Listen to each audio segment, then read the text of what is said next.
Assalamualaikum warahmatullahi wabarakatuh. Selamat malam teman-teman semua.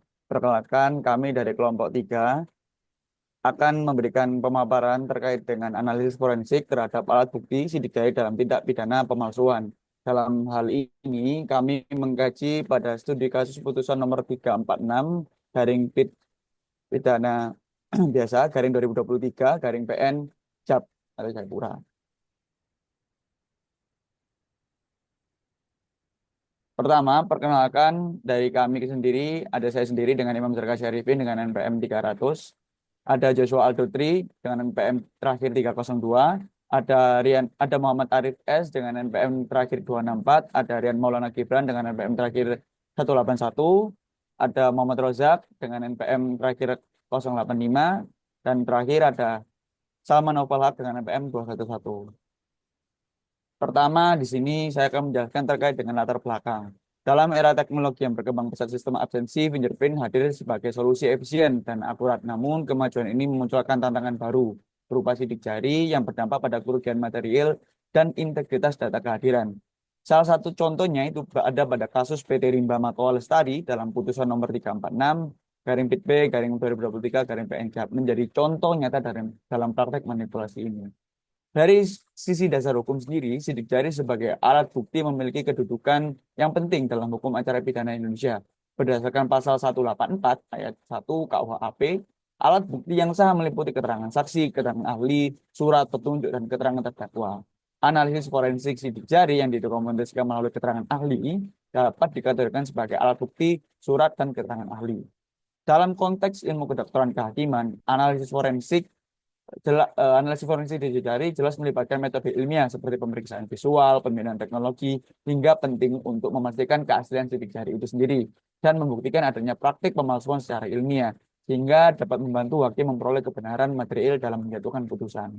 Dengan demikian, studi kasus ini menekankan bagaimana dasar hukum dan analisis forensik berperan penting dalam membuktikan pemalsuan sidik jari serta memastikan keadilan dan kepastian hukum dalam proses peradilan pidana. Berangkat dari latar belakang tersebut, kelompok kami menyimpulkan dua rumusan masalah utama, yaitu pertama, bagaimana analisis forensik terhadap penggunaan sidik jari palsu dalam sistem absensi fingerprint di PT Rimba Matoa Lestari ditinjau dari perspektif ilmu kedokteran kehakiman. Dan yang kedua, bagaimana kekuatan pembuktian alat bukti sidik jari dalam pengungkapan tindak pidana pemalsuan berdasarkan putusan nomor 346 garing PIT B garing 2023 garing PNJAT. Untuk selanjutnya terkait dengan analisis teori dan sebagainya akan dilanjutkan oleh rekan saya. Terima kasih.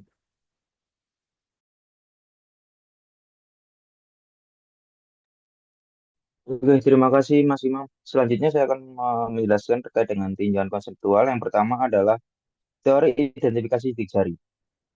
Next.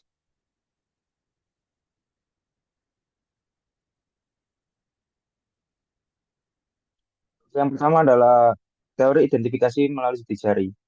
Sidik jari adalah pola unik yang terbentuk pada ujung jari manusia sejak dalam kandungan dan tidak berubah sepanjang hidup, kecuali mengalami cedera serius ataupun kecelakaan atau sebagainya. Keunikan ini membuat sidik jari menjadi salah satu metode identifikasi paling dapat diandalkan dalam bidang hukum dan forensik. Sidik jari sendiri adalah memiliki tiga karakteristik utama. Yang pertama adalah bersifat unik untuk setiap individu. Bahkan eh, orang yang kembar pun sidik jarinya tidak sama. Yang kedua adalah permanen. Tidak berubah sepanjang hidup kecuali cedera atau serius tersebut. Yang terakhir adalah menjadi metode identifikasi paling handal dalam bidang hukum dan forensik. Dalam penggunaan praktiknya adalah bukti kuat dalam identifikasi pelaku kejahatan. Yang kedua adalah penguatan keabsahan, seperti contohnya akta notaris. Yang terakhir adalah sistem keamanan dan verifikasi identitas berbagai biometrik. Oke, untuk selanjutnya akan dilanjutkan oleh teman saya. Terima kasih Mas Jojo. Sekali ini saya akan menjelaskan tentang teori pembuktian dalam hukum acara pidana. Dalam hukum pidana, pembuktian merupakan hal penting dalam proses pemeriksaan perkara di pengadilan. Hal ini karena tujuan dari hukum acara pidana yang dicari dalam pemeriksaan perkara pidana, yaitu kebenaran material. Sistem pembuktian menurut Kitab Undang-Undang Hukum Acara Pidana menganut secara negatif. Sidik jari sebagai alat bukti adalah data sidik jari yang beroleh melalui keterangan ahli yang tercatat dalam dokumentasi kepolisian serta data sidik jari yang diambil di tempat kejadian perkara dan hasil pemotretan sidik jari para terdakwa. Dalam KUH acara pidana, alat bukti dalam pembuktian di hukum acara pidana ada 5. Yang pertama, keterangan saksi, keterangan ahli, surat, petunjuk, dan keterangan terdakwa. Next.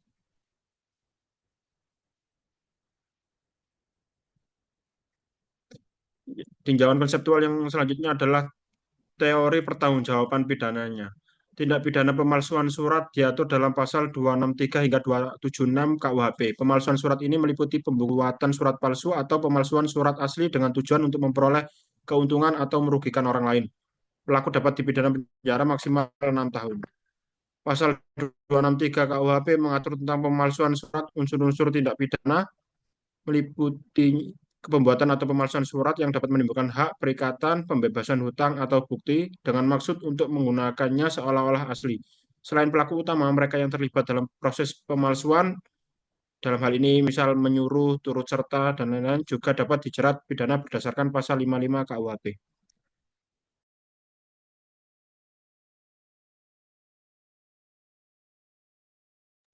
Selanjutnya, aspek ilmu kedokteran kehakiman dalam pemeriksaan sidik jari.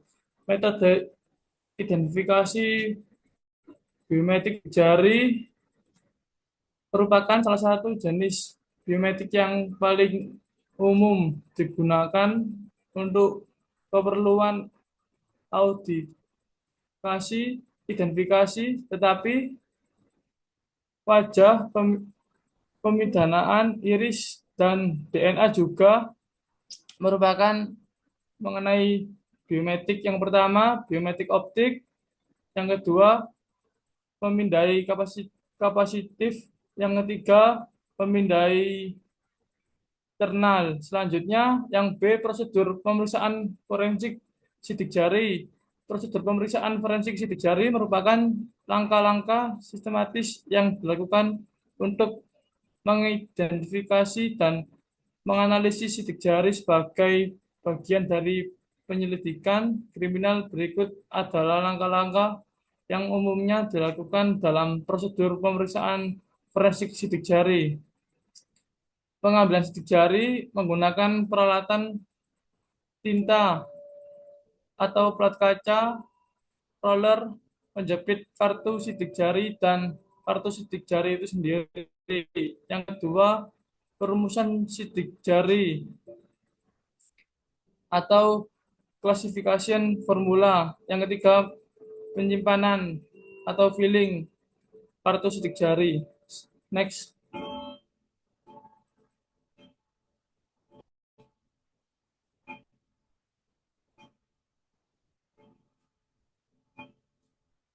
Next. B. Hasil pemeriksaan sidik jari forensik. Temuan penggunaan multiple. Adapun rincian nama-nama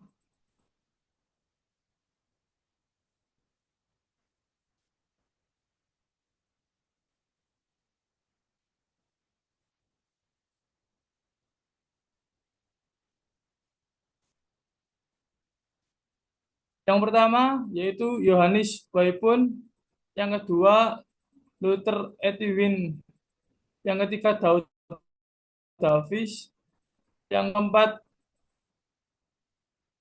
Wilfrid Ulu, yang kelima Friendly Rolly, yang keenam Marianus Meridiadus, yang ketujuh Adrianus Fabimanek, yang kedelapan Gaus Ramdhani, yang kesembilan Michel Pasal, yang ke-10 Altop Gary, yang 11 Romina Kas, yang 12 Nelly Salomina. Bukti digital dari mesin fingerprint. Berikut merupakan beberapa barang bukti yang terkait di PT Rimba. 1. Benda data finger menggunakan sidik jari Grabila Noin. Yang kedua, bendel data finger menggunakan sidik jari. Yang ketiga, bendel data finger menggunakan sidik jari Alois Carmo Manhitu. Yang keempat, bundle data Finger menggunakan sidik jari Ismawati. Yang kelima, satu bundle data Finger menggunakan sidik jari ASI.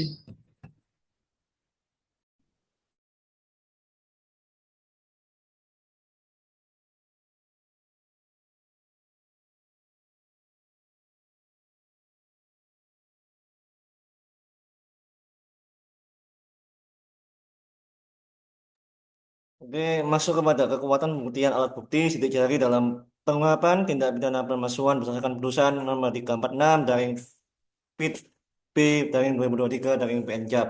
Next.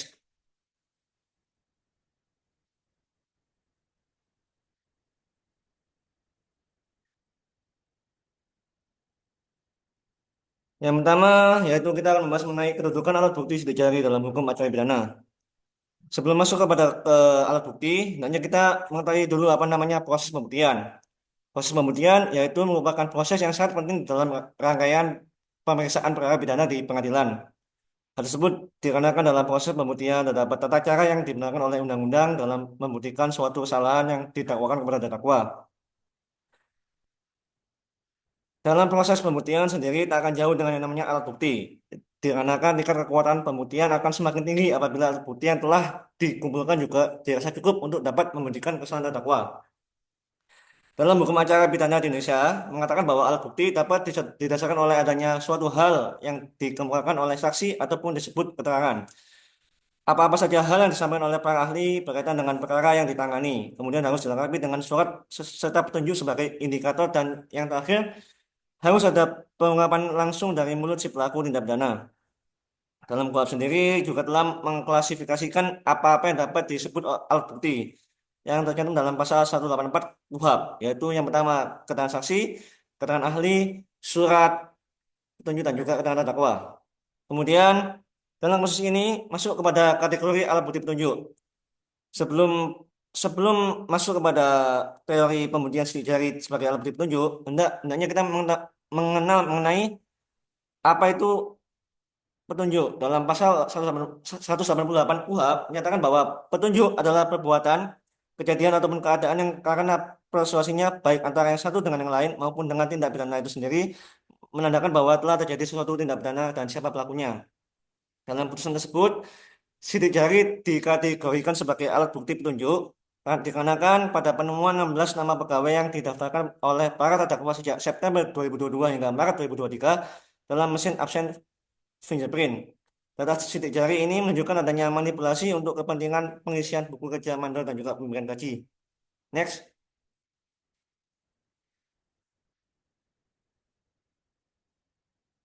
Kemudian masuk kepada analisis kekuatan pembuktian.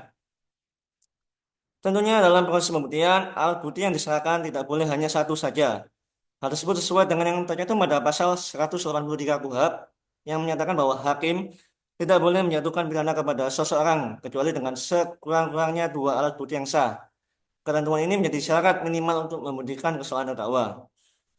Dalam kasus ini ditemukan dua alat bukti. Yang pertama yaitu petunjuk berupa sidik jari dari mesin fingerprint yang membuktikan adanya manipulasi data dari 16 pegawai yang sebenarnya sudah tidak aktif. Dan untuk alat bukti kedua yaitu merupakan keterangan dari dua saksi. Untuk saksi pertama yaitu Alusius sebagai tim audit yang menemukan kejanggalan dalam mengaudit keuangan PT Rimba Matual Lestari. Dan yang kedua yaitu saksi dari Martinus Dis sebagai saksi dan juga pelaku yang dilakukan penuntutan terpisah yang mengakui keterlibatannya dalam memanipulasi data tersebut.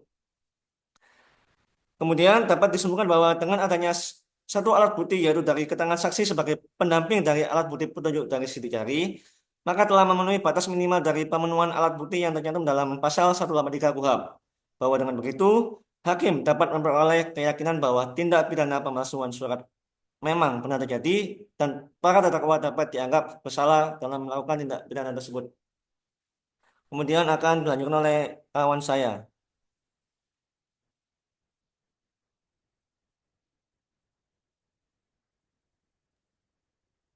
Baik, dari kasus PT Rimba Matual Lestari, kita dapat melihat bahwa penyalahgunaan teknologi biometrik, khususnya sistem fingerprint untuk asensi, telah dimanfaatkan untuk tindak kejahatan. Ini menunjukkan bahwa meskipun teknologi biometrik dirancang untuk meningkatkan keamanan dan akurasi, masih ada celah yang dapat dieksploitasi oleh pihak yang tidak bertanggung jawab. Dalam kaitannya dengan kedokteran forensik, sidik jari memiliki peran yang sangat penting sebagai alat bukti karena beberapa alasan. Satu, keunikan individual. Setiap individu memiliki sidik jari yang unik dan berbeda satu sama lain, bahkan pada kembar identik sekalipun. Pola-pola ridge atau guratan pada sidik jari terbentuk sejak dalam kandungan dan tidak akan berubah sepanjang hidup seseorang kecuali terjadi kerusakan permanen pada jaringan kulit. Dua, aspek ilmiah dalam kedokteran forensik, analisis sidik jari atau daktiloskopi telah menjadi metode identifikasi yang telah teruji secara ilmiah selama lebih dari 1 abad. Metode ini menggunakan sistem klasifikasi yang sistematis seperti sistem Henry untuk mengategorikan dan membandingkan sidik jari. Tiga, nilai pembuktian sidik jari yang ditemukan di tempat kejadian perkara atau TKP dapat menjadi bukti fisik yang kuat dalam penyelidikan forensik. Dalam kasus pemalsuan seperti yang terjadi di PT Rimba Mata Lestari, analisis forensik terhadap data biometrik dapat mengungkap manipulasi atau pemalsuan yang dilakukan. Next.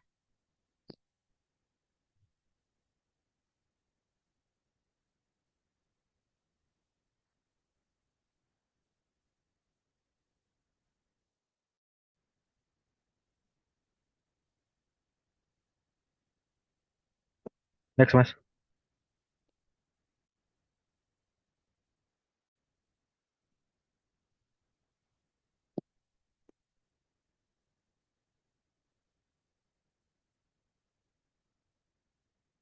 Baik, dari kesimpulan kasus ini, perkembangan teknologi biometrik seperti sistem fingerprint telah memberikan kemudahan dalam berbagai aspek kehidupan, namun juga membuka peluang untuk disalahgunakan.